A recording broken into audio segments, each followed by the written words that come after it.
Even though the last couple of days in mobile gaming were pretty slow, that doesn't really stop us from finding new games.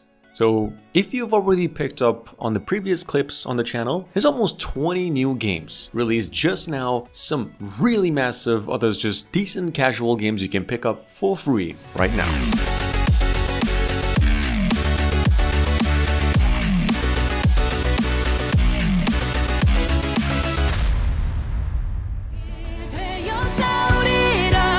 Been available in Korea for over 2 years now. Guys, Moonlight Blade finally made it over to the West in English, and it's right now legitimately the most realistic mobile game released within 2023. We doubt anything else will beat it for like at least a few months. It's a 4 gigabytes in size, big MMORPG dope, has a graphical option for low-end devices and low-end networks as well. Highly suggest picking this up if you have a decent phone. Otherwise, you might want to just wait a few more days until they get rid of a few bucks.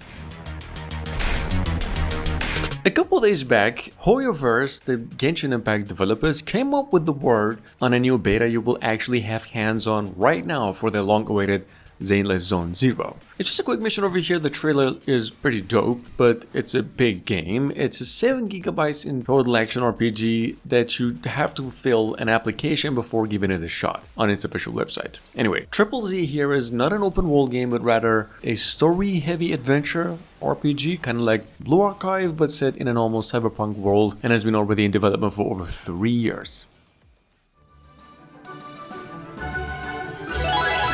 With a 4.9 in rating and over 50,000 downloads in only 2 days. At number 3 we have Coin Race. It's a massively well-made casino-style RPG adventure where you mostly use to spin wheels to win gold and build towns across various lands with what you've earned to take down other players. It's like a Travian-style RPG strategy with just a rush of rewards and really rewarding gameplay as well. Anyway, playable online only and about 130 megabytes in total. Available right now only on the Google Play.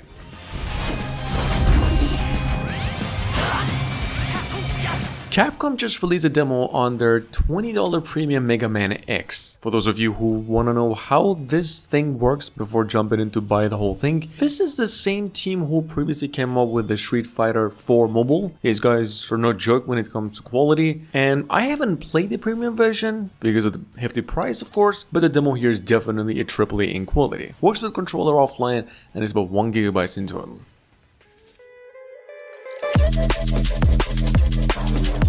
Number 5, we've got Escape from Madhouse, the second. I'm not really sure if it's a sequel to an original game because I couldn't find the first one, but either way, it's a puzzle adventure voxel based in first person where supposedly you find yourself in a psychiatric hospital and your task will be to escape by solving puzzles and finding items to open just locked doors. You can play this one apparently offline, it's about 180 megabytes in total. If you are craving some good old obstacle-based stunt driving this Christmas, you probably want to pick up Off-Road Hill Drive over here, which is an offline playable super fun casual stunt racer in which you actually can manage the cutest monster trucks in its own genre. It has a couple decent maps to play through, and just make sure to play this one with no Wi-Fi because you will have an ad for like once every 5 seconds. So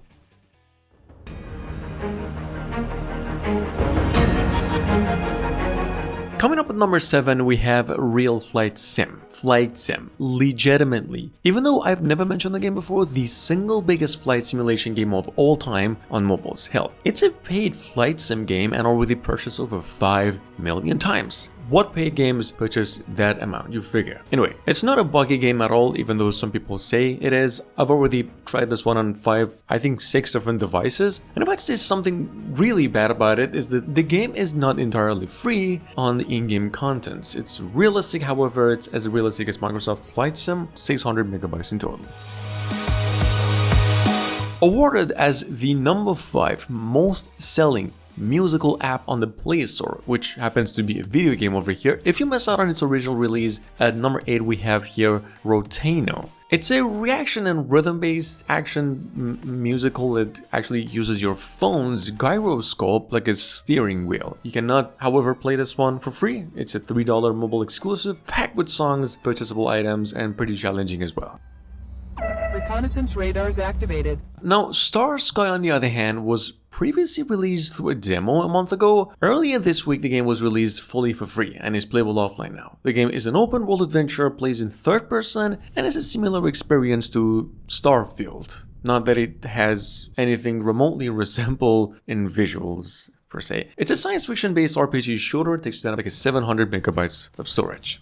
Oh my goodness. And at number 10, we have a merge train that's downloaded over 100,000 times this month. It says you can guess, a merge halfway survival strategy and adventure coming from a mobile merge making master team, in which your job here is to just upgrade your train, railroad, get extra wagons in there for supply to last longer against zombie waves. Anyway, it's a free game, playable offline at about 150 megabytes in total, both the Google and the App Store right now.